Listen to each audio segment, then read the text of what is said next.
Hey everyone, welcome back to Liquid Talent TV. I thought I would check in today about the process of interviewing. There are many people in our community who are their own entrepreneurs, and then there are also people who are looking for positions or looking for work. And either way, I think it's important to keep a few tips in mind when you go and interview either for a position or if you have your own company, when someone's sort of interviewing you for the service or product that you provide.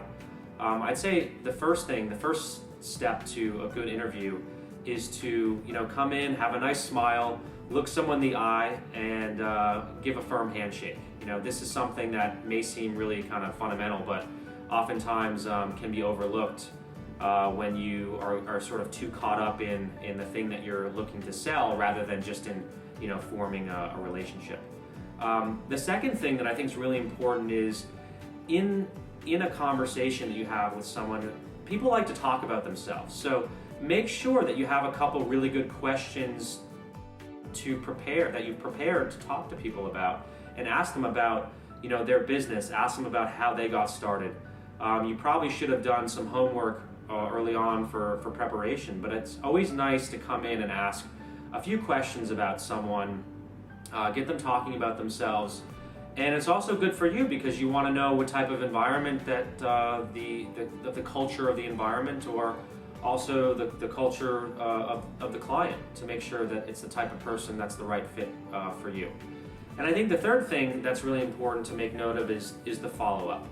One of the things that I did very, very early on in my career that worked for me in college was writing handwritten notes. I think that it's something that depending on the situation, can be really nice.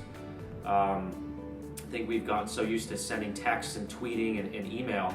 Depending on the relationship and the situation, you may want to consider writing up a small little handwritten note saying thank you for the time, especially if it's an informational interview.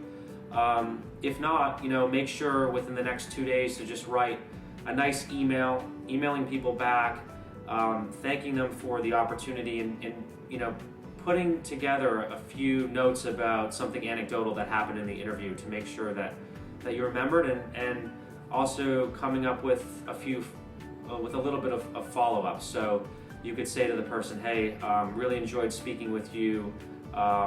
When's the next best time to follow up with you? Let me know what works best. Or hey, I'll plan on sending you an email next week. Just to make sure that you're keeping the conversation going, and that it is a process, and that you look forward to keeping in touch. So I think if you remember these three things, no matter what the interview, whether it's an informational interview, whether you're interviewing for a job, or if you're looking to make a sale to a client, I think it's a good way to keep the process warm and keep the relationship going and healthy. Thanks.